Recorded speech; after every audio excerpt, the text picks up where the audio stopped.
Hi guys, let's talk about Aristotle. Our next text, our selection from Aristotle's Poetics. I asked you guys to look at sections 1 through 18. Um, we are going to move more quickly than we have been moving over the last couple of weeks with Plato. I anticipate that we'll just do 2 lectures on Aristotle, and then we'll move on to Augustine and those related selections from Genesis, and that will actually take us up to our reading break in Book 8. But for now, let's try to come to terms with Aristotle's Poetics a little bit. In some ways, it's not that easy to do that. uh, I mean, it's not that easy for me to do that. And in general, I think when we turn from Plato to Aristotle, um, I think we find ourselves dealing, let's say, with a different kind of challenge, um, and not necessarily one that will grab us initially, for reasons that perhaps will become clear as we go through this first lecture on Aristotle today. We are dealing, as you guys know, with the history and principles of literary criticism, and for the last several weeks we've been dealing with Plato, and we've had a lot of discussions about why Plato ends up talking about literature. He's not really doing literary criticism or literary theory as such, but he finds his way into it for reasons of his own and with results that I think are genuinely very profound and very interesting. Aristotle is different in this regard. Aristotle really is sitting down to talk about literature. So, in a way, with Aristotle, we actually are taking up a kind of purpose built discussion in the nature and the purpose and the shape of literature. Um, this is not so much because Aristotle has any particular fascination with literature. It's more like Aristotle has a general fascination with everything. And since literature is part of the everything, he has to write a book about that. That's Aristotle's Poetics. Um, and I want to get into this just by explaining a little bit what I mean by that. Aristotle, as you guys will know, was of course Plato's student, so we're still in the classical Greek period. He was Plato's student and no doubt Plato's best and favorite and most significant student, but Aristotle, as often has happened, of course, in the history of philosophy, Aristotle completely differed from his teacher Plato about what philosophy basically was and what it was basically for. And we can frame this briefly and generally by way of beginning our encounter with Aristotle, I think.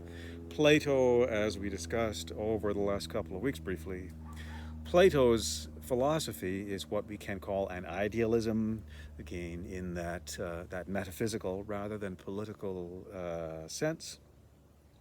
Plato is interested in what fundamentally exists as well as in questions of what constitutes the good life. So his philosophy is partly moral and it's partly metaphysical.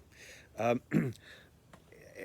Aristotle has a philosophy which is much more generally and eclectically interested in the world. I mean, the actual world that we see around us. Plato, as you guys recall, at least Plato's Socrates expresses the view that the world that we see around us and think is real isn't real at all. That's an attitude that just doesn't make very much sense to Aristotle at all. Aristotle precisely wants to give an account of the world that is around us.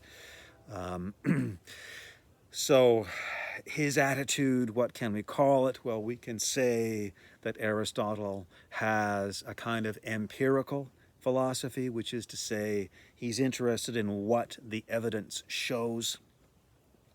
And in that sense, Aristotle's philosophy is a crucial ancient antecedent to the activities of what we now call science, giving an account of the world as it appears around us. So Aristotle's philosophy is empirical, it is descriptive. He's just trying to say what's there, what's out there. And finally, Aristotle's philosophy, we can say, is systematic, by which I mean Aristotle doesn't so much think that he, as a philosopher, naturally or properly has this or that topic or this or that dog in the fight of intellectual life, so to speak. Rather, Aristotle kind of thinks that it's his job and the job of philosophy in general to try to give an account of everything.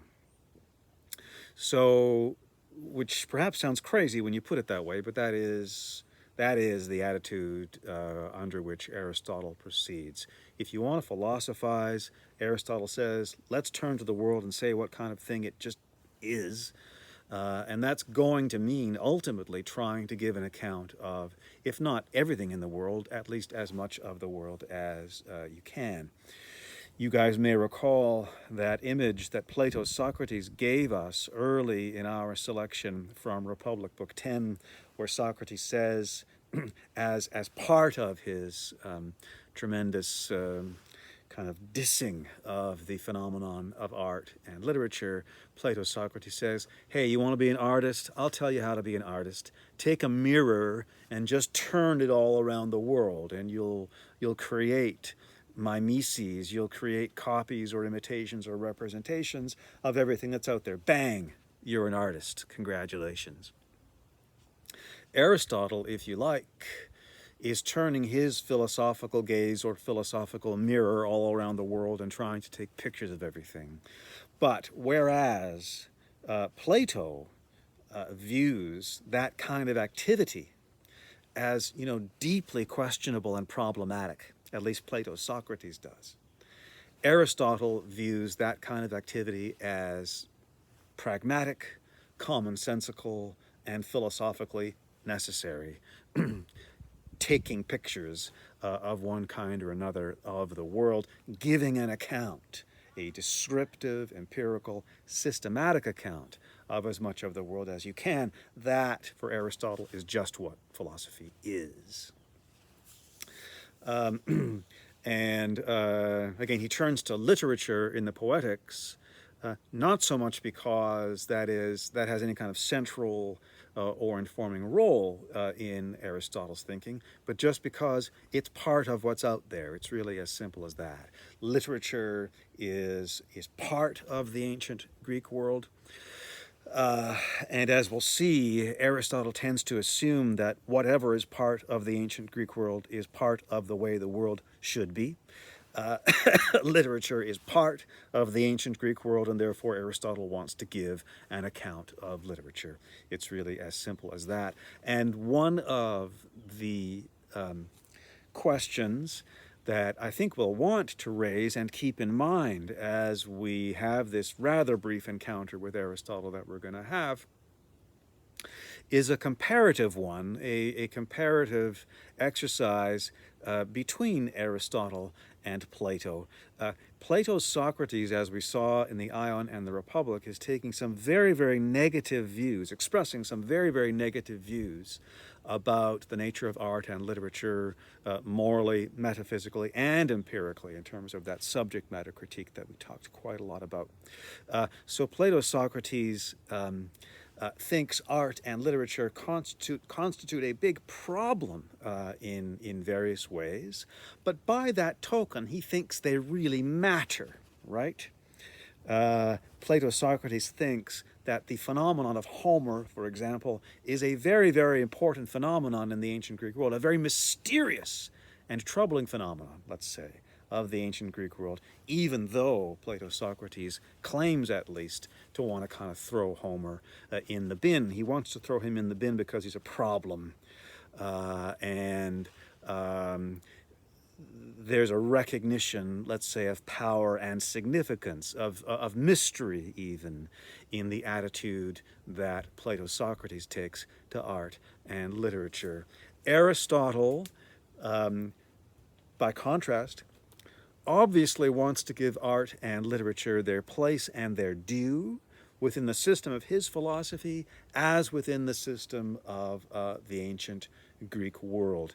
And yet, by that token, he may see these phenomena as actually less significant than Plato's Socrates does, certainly as less problematic.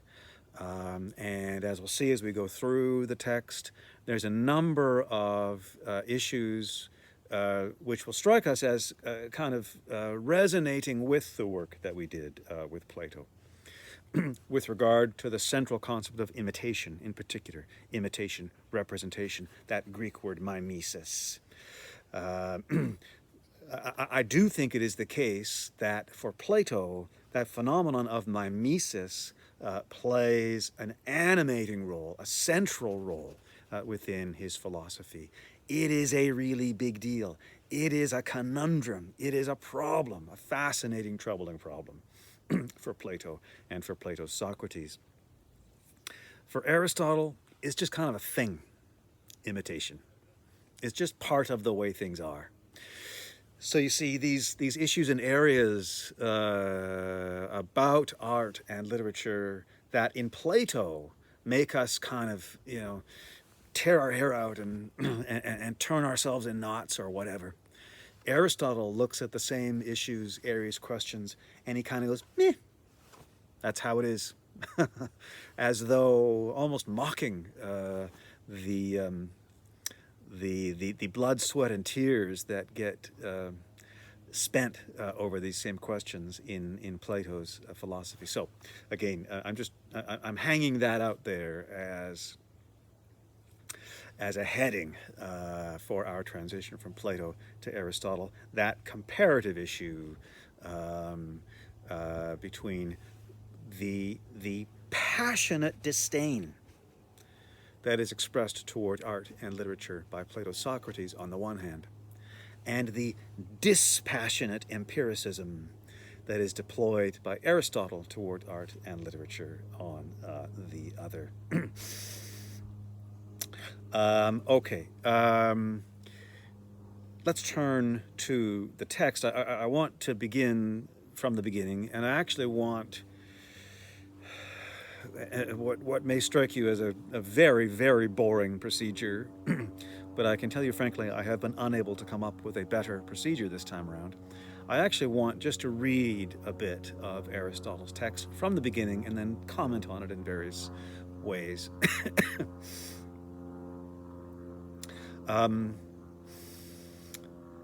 Because I think that's the only way to grasp what is at stake in Aristotle's discussion and his kind of discussion. So I'm going to read a bit from the beginning of section 1 of Aristotle's Poetics in our text, where he writes, "I propose to treat of poetry in itself and of its various kinds, noting the essential quality of each, to inquire into the structure of the plot as requisite to a good poem, into the number and nature of the parts of which a poem is composed, and similarly into whatever else falls within the same inquiry. Following then the order of nature, let us begin with the principles which come first." I'm going to go on a bit. "Epic poetry and tragedy, comedy also and dithyrambic, poetry and the music of the flute and of the lyre in most of their forms, are all in their general conception modes of imitation. They differ, however, from one another in 3 respects, the medium, the objects, the manner or mode of imitation being in each case distinct. For as there are purposes who, by conscious art or mere habit, imitate and represent various objects through the medium of color and form, or again by the voice, So in the arts above mentioned, taken as a whole, the imitation is produced by rhythm, language, or harmony, either singly or combined. Thus, in the music of the flute and of the lyre, harmony and rhythm alone are employed, also in other arts, such as that of the shepherd's pipe, which are essentially similar to these. In dancing, rhythm alone is used without harmony, for even dancing imitates character, emotion, and action by rhythmical movement. And then we have a long paragraph, which I'm not going to read, where Aristotle talks about the different kinds of literature. And he says, yeah, we don't really have a name for all these different kinds when we put them together, but I think we can reckon that they're all kind of aspects of the same phenomenon. We get Aristotle talking about different meters, that is to say, different verse forms, iambic, elegiac, hexameral, and so on. This is a very, very complicated business of ancient Greek poetics or prosody, which I would like us actually to ignore and not worry about at all, okay? You can take that stuff up in English 212 if you like. It's very, very interesting, but we don't want to get sucked into that because it's just too complicated. But what Aristotle is doing is noting the different parts of the phenomenon when he's noting these different kinds of verse. And he concludes this first section with this little summary statement. Such then are the differences of the arts with respect to the medium of imitation. And that's where section 1 of the Poetics concludes. And now let's make a couple of comments about it. Comments which I fear will not be nearly as systematic as Aristotle's own philosophy, and I apologize for that.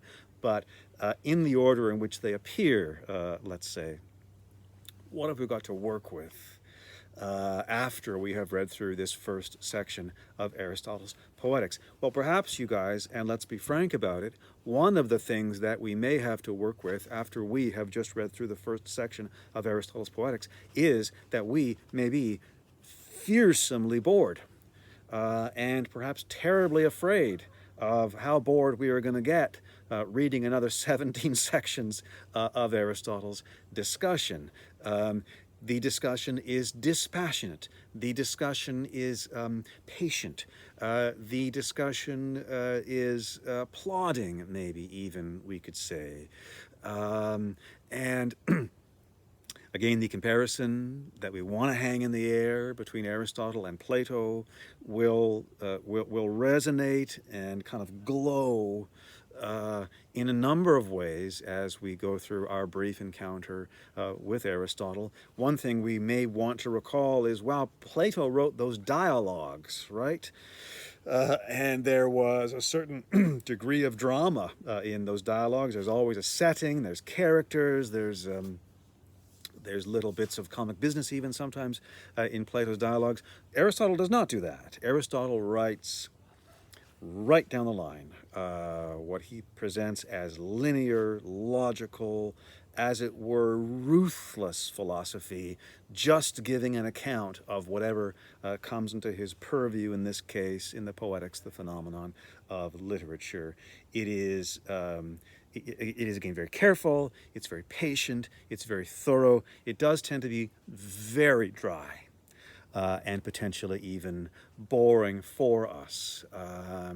That is an aspect of Aristotle which I'm underlining for a couple of reasons. One is I just want to, as it were, validate our experience. If we find reading Aristotle a little bit dry, that's okay. You're not doing it wrong. That's the nature of this text. The other point that I'm trying to underline about it is, again, to do with the kind of approach Aristotle is taking and what he considers to be at stake in the phenomenon of literature.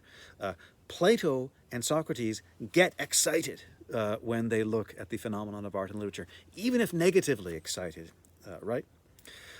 Aristotle is not negative about art or literature, but he's not exactly excited about it either.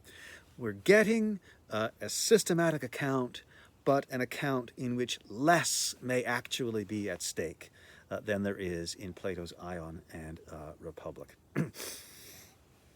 Another point which I would enter into evidence based on that first section of Aristotle's Poetics.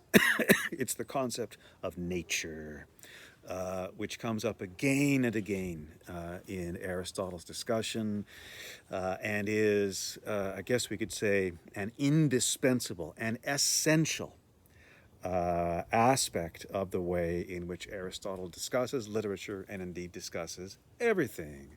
Aristotle's philosophy, as I've already said, is meant to be empirical, it's meant to be descriptive, it's meant to give an account of the world that is around us.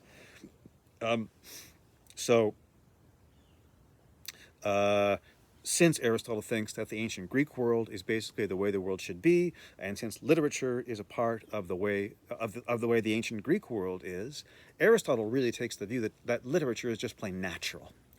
It's natural to human beings and to human cultures, and that's interesting again because I forgive me for kind of beating this horse as dead as I'm beating it, but it really is another wonderful contrast between, or another wonderful way of seeing the contrast between Aristotle and Plato. Plato's Socrates, as you guys know, looks at the phenomenon of mimesis, imitational representation, and he's like, what is going on there? That's so weird. Aristotle looks at that and says, well, that's natural. That's part of the way we are, part of the way human societies and culture are. And the concept of nature does other work and further work in Aristotle as well. Aristotle is giving a descriptive account of literature as it is structured and deployed in ancient Greek culture. But in so doing, Aristotle very much presents his account and really seems to think about his account as precisely being an account of a natural phenomenon. So whenever Aristotle describes some aspect of literature, whether it's the distinction between tragedy and comedy, or whether it's the kind of meter or rhythm that is used in a certain kind of literature, or whether it's the structure of the plot of tragedy, or whatever, what he will always say is, well, it has to be that way because it emerges from nature.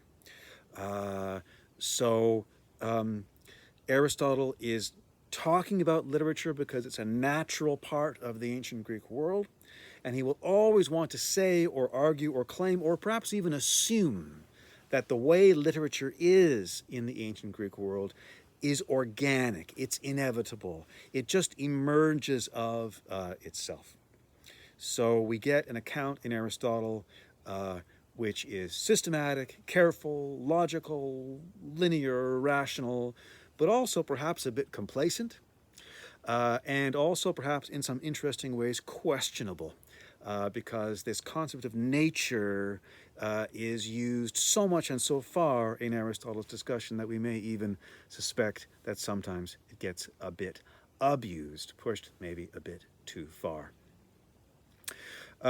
So in these first three sections of Aristotle's Poetics, we proceed very much in this rather plodding, descriptive mode, as Aristotle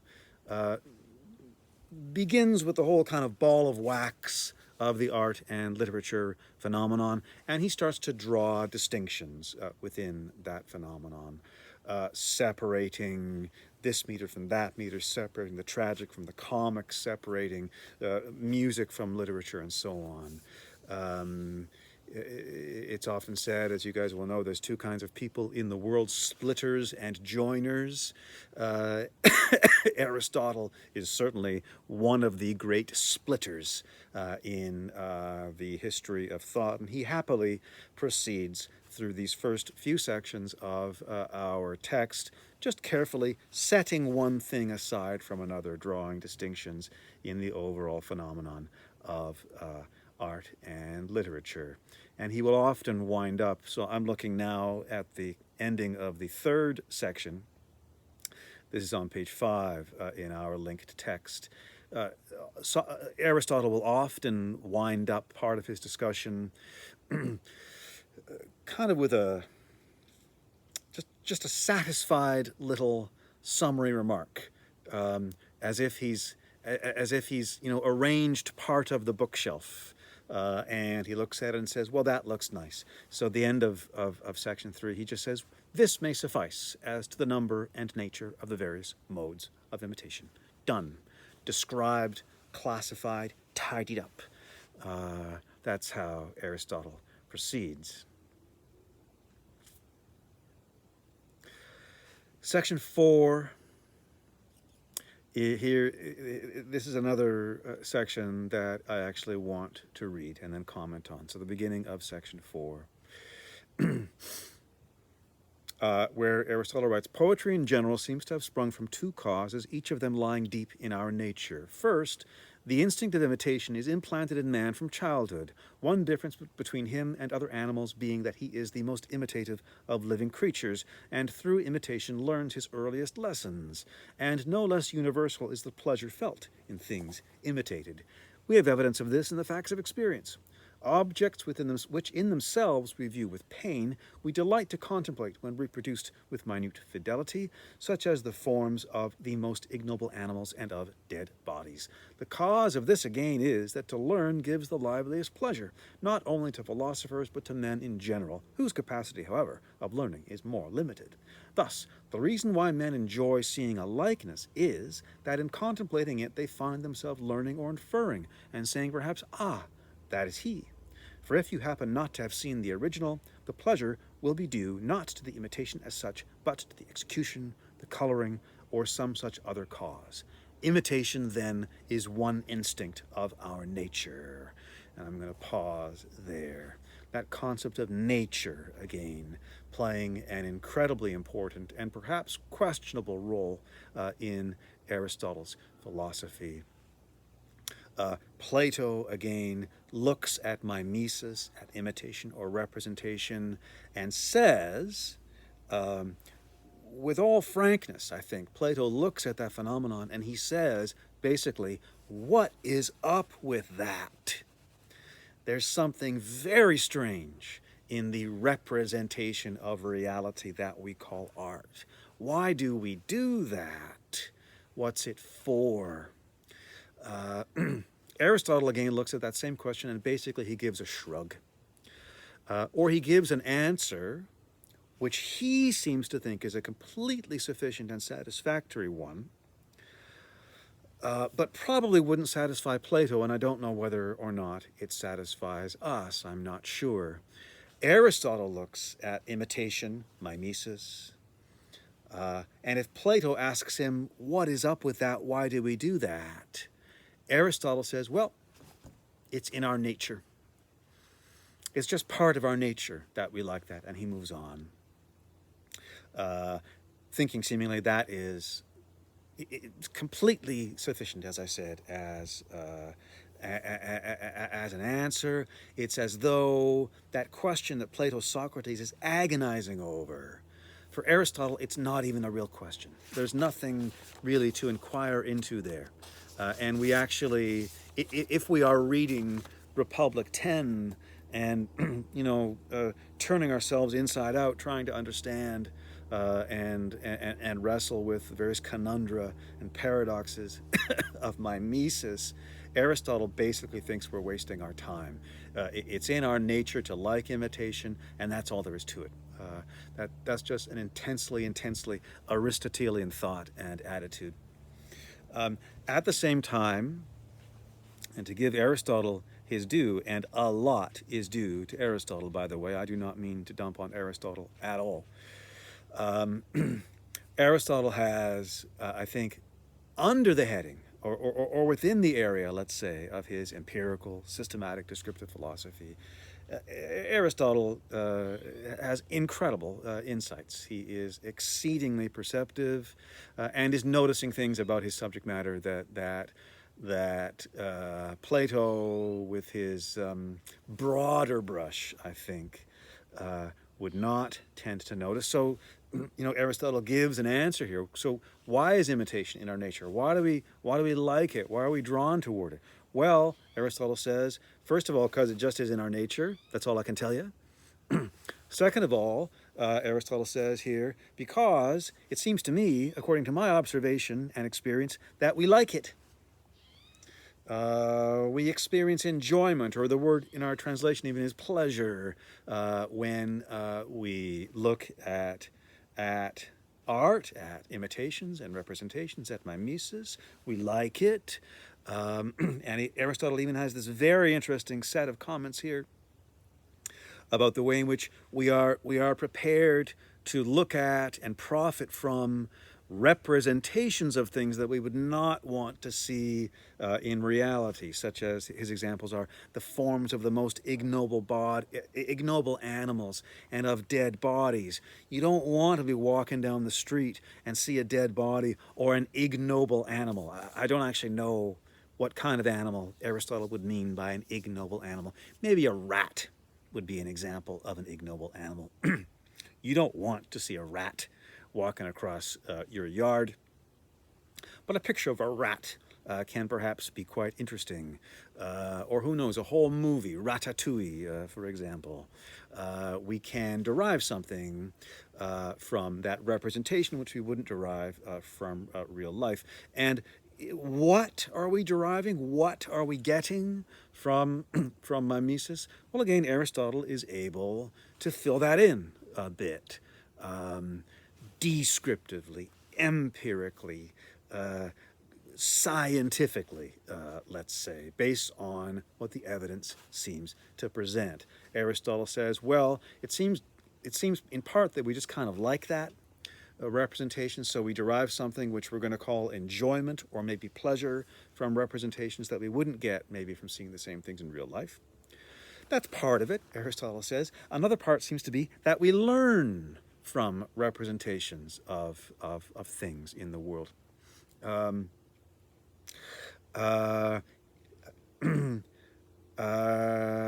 To learn gives the liveliest pleasure, as he says, not only to philosophers, but to men in general. And after all, dry though this discussion is, applauding, perhaps, though this discussion is, I think you have to grant that Aristotle is making some very good points. It's just as simple as that. And it's as though, again, this whole kind of mental puzzle of art that emerges from Plato's discussion is just kind of being tidied away in Aristotle, in his systematic, careful, descriptive account. So why do we imitate? It's in our nature. It's one instinct of our nature, Aristotle says, and frankly, I think he's probably completely right about that.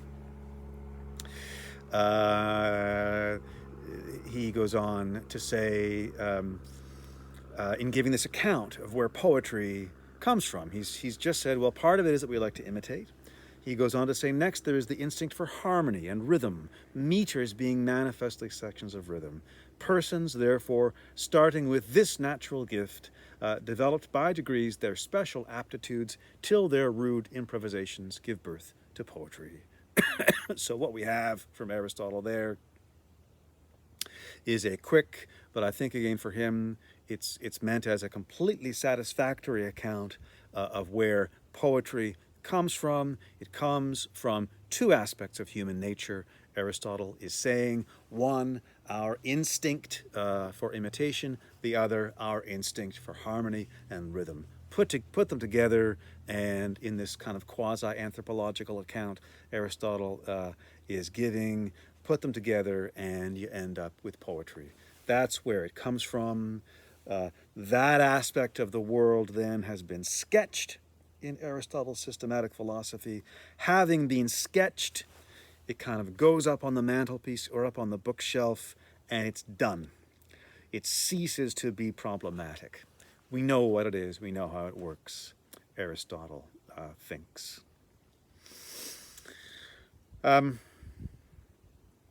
Aristotle then goes on into another rather long account of how Greek literature developed in time, and we don't need to spend too much time on that. What I want to move on to in the remaining few minutes of this lecture is the area of literature to which Aristotle is very particularly drawn.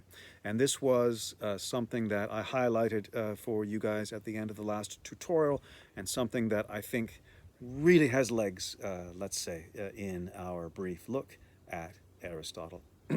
Aristotle, living in much the same culture, just one generation later from Plato, he has the same, in the same time and place, in essence, in classical and then immediately post-classical Athens. He has the same cultural inheritance, he has the same literary inheritance as Plato, the same artistic inheritance, living in the same cultural milieu. Plato, as we saw, was attracted, negatively attracted, but drawn toward, in terms of his critical objects, he was attracted toward visual art on the one hand, and then narrative poetry, epic poetry in particular, on the other hand.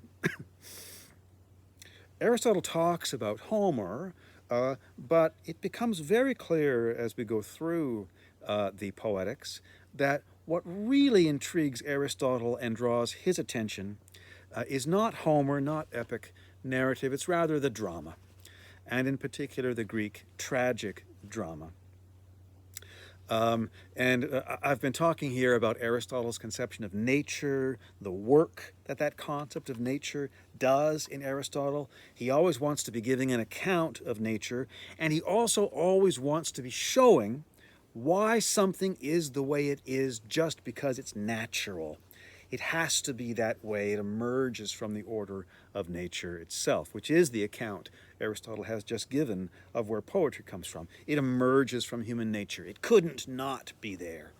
And if it emerges from human nature, well, it's sort of beyond question. You can't say anything about it after that other than to give a descriptive account of it. Well, I'll say the word. What's fascinating to me about Aristotle's discussion as it goes on here is that he gravitates toward the tragedy as the area of literature in the broadest sense, art in the broadest sense, that he wants to talk about. And he has some very, very wonderful, deep, I think, insightful things to say about the tragedy. It isn't quite clear to me why Aristotle gravitates toward the tragedy. In other words, it isn't quite clear to me that that's the natural focal point or end point of his discussion.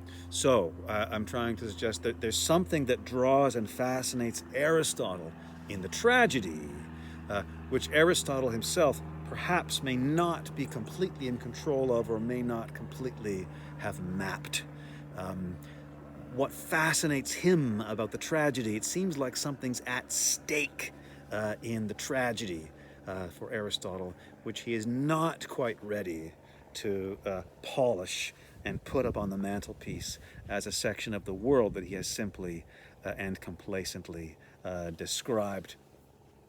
And accordingly, we'll end up talking about that quite a bit more next time. We can just kind of sketch it to wrap up this lecture by way of talking a bit about what tragedy was and what significance it had, what was at stake in tragedy in the ancient Greek context.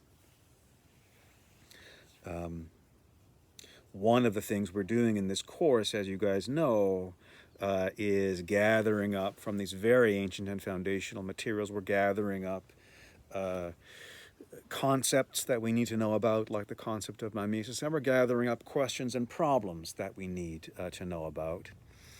And the nature of the tragedy, I think, would be one of those really difficult and fascinating questions and problems. In the ancient Greek context, in the ancient Athenian context in particular, the tragedy played actually a very special and a very well-defined cultural and even civic role. And this is something that we need to know just a little bit about in order, I think, to understand where Aristotle is coming from with this stuff.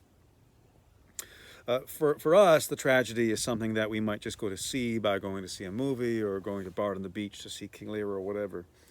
In other words, we think of tragic drama or movies or films as just part of the panoply of what we vaguely call entertainment.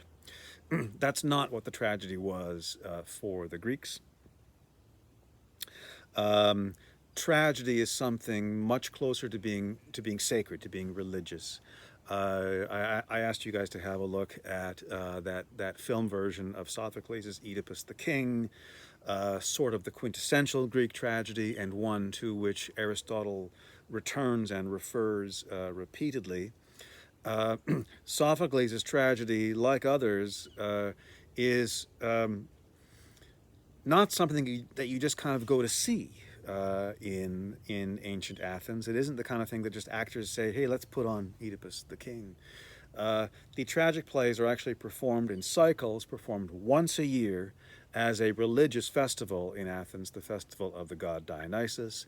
They're performed in a special purpose-built theater on the side of the Acropolis in Athens, and you can still see the reconstruction of that theater if you visit Athens today, if and when we start traveling again, that is.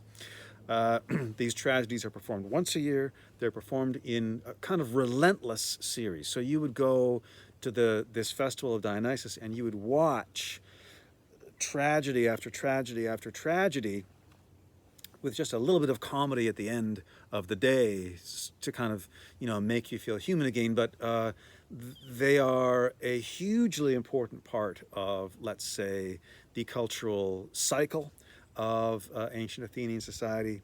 And again, they have this quasi-sacred, quasi-religious value. Basically, the whole city, the whole free city at least, goes to see these tragedies. And as we'll see, I think next time, because we're running out of a bit of time here, as we'll see next time, Aristotle actually has, and it's one of the most, I think, important literary theories there have ever been. We have to know about it. Aristotle actually has what he again considers a totally, let's say, systematic and comprehensive and satisfactory account of what tragedy is for. That question that animates our course, what is literature good for? Why is it there? In one way, as I've said already in this lecture, Aristotle doesn't really think that's a real question. He thinks, well, just we like literature. That's all there is to it. And since we like it, it's part of our culture. It comes from our nature. Let's give this kind of systematic account of it.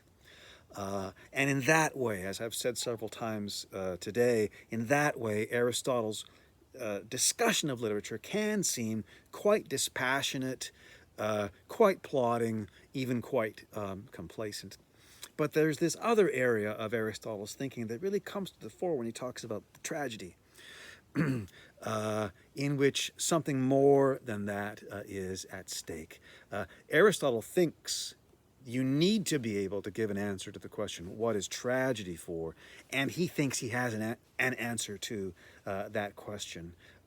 And it is, I think, a very, very fascinating answer, which we will talk about next time. To wrap up here, let's just begin to wrap up this lecture to look at what Aristotle actually says about tragedy. So I'm looking now at section 6. I'll just talk for a few more minutes and then wrap up, okay? Section 6 of Aristotle's discussion, the second paragraph here. He writes, or rather he says, tragedy then is an imitation of an action that is serious, complete, and of a certain magnitude. I love that phrase, of a certain magnitude, of a certain size. That's what that means. And if you ask Aristotle, how big should the tragedy be? Aristotle, again, this systematic, descriptive, patient Aristotle will say something like, well, the tragedy should be about as long as it needs to be in order to be an effective tragedy, you see, of a certain magnitude. In language embellished with each kind of artistic ornament, the several kinds being found in separate parts of the play, in the form of action, not of narrative, through pity and fear, effecting the proper purgation of these emotions. By language embellished, I mean language into which rhythm, harmony, and song enter. By the several kinds and separate parts, I mean that some parts are rendered through the medium of verse alone, others, again, with the aid of song. Now, as tragic imitation implies persons acting, it necessarily follows, in the first place, that spectacular equipment will be a part of tragedy. Next, song and diction, for these are the medium of imitation. By diction, I mean the mere metrical arrangement of the words. As for song, it is a term whose sense everyone understands. That splitter, that classifier, dividing up the phenomenon of tragedy into its constituent parts in order to be able to give what we can call a definition, which we will get from Aristotle. Here are all the parts of tragedy. Here's what each of them does. Here's the hierarchy of importance in which they are arranged. Here, ultimately, are the kind of rules of tragedy. How it should be, which for Aristotle is, of course, how it is in the ancient Athenian context. But just before we wrap this up, I want to really draw a line under several terms, three terms, I guess, which come into Aristotle's discussion here in section 6, that second paragraph of it that I just read. And I'm going to want us actually to, let's say, de-translate the text a little bit into the Greek, because these Greek terms themselves are famous and canonical, and they're really worth knowing. It's these Greek terms and this part of Aristotle's discussion, it's here that something is really at stake for him and perhaps for us. Something that isn't dispassionate, isn't under control, something having to do with the very mysterious power of the tragedy itself. The terms I want to make sure that we get occur where Aristotle is talking about the tragedy as being something that occurs in the form of action, not of narrative. In other words, it's people acting on stage. It's not a poem that you listen to or read. Through pity and fear, effecting the proper purgation of these emotions. The three terms that we want to underline and de-translate are pity, fear, and purgation. And this is very, very famous and important stuff, I think. Aristotle's theory of how tragedy works and what tragedy is for. The most important term there being the third one, purgation, which is a translation of the Greek term catharsis. And I'll be putting that on canvas. I would like that to be a key or technical term for us. Catharsis means purgation, but, well, it's worth knowing just because it's Greek and because it means purgation of this very special, powerful kind that occurs in the playhouse and perhaps uniquely in the playhouse. Pity in Greek, eleos, fear in Greek, phobos. You got your eleos, you got your phobos, you got your catharsis, you got your Aristotelian theory of tragedy. What Aristotle is telling us is that when you go to the tragedy, what's going to happen is you're going to watch an action which elicits pity and fear in you. And he has some amazing remarks, I think, later on in the Poetics, which we'll come to next time, about how a tragedy manages to elicit pity and fear in you. Why do you want to go to the theater and have pity and fear elicited in you? Why do you want to see that? Why do you want to feel that? You don't want to see pity and fear in life, but you do. We all do. Why go see it mimetically, see it represented on stage? Well, Aristotle's already told us that we benefit in various ways, or rather he has observed already that we benefit in various ways from seeing things mimetically in art that we would not want to see in life. What he's telling us here specifically about the tragedy, what he's observing about the tragedy as it worked in the ancient Greek context at least, is that they would go to the theater to see representations that elicit pity and fear in them in order to purge these emotions, that phrase. Through pity and fear, effecting the proper purgation of these emotions. Pity and fear, in other words. That's the Aristotelian theory of tragedy, which is basically a therapeutic theory. We experience pity and fear in life. They build up in us. We need to get them out. The tragic theater is an arena for getting them out, for purging them through a representation on the stage of those same emotions or actions that generate those emotions in us. So this is something that we'll come back to and talk about more the next time we should wrap this lecture up. What I've tried to do here in this first look at Aristotle is map the nature of the kind of account he gives. Again, descriptive, careful, classifying, splitting, patient, empirical. But also I've tried to bring our reading of that account to a point where it becomes, let's say, more momentous, more problematic, more interesting than maybe even Aristotle recognizes. This theory of tragedy that he has, of what tragedy is for, I think certainly one of the most influential and fascinating ideas in the history of thinking about literature, and that's why we're learning about it. Okay, we will have a lot more to say about that in the next lecture and in tutorial. And for now, as usual, I'll say thanks for watching, okay?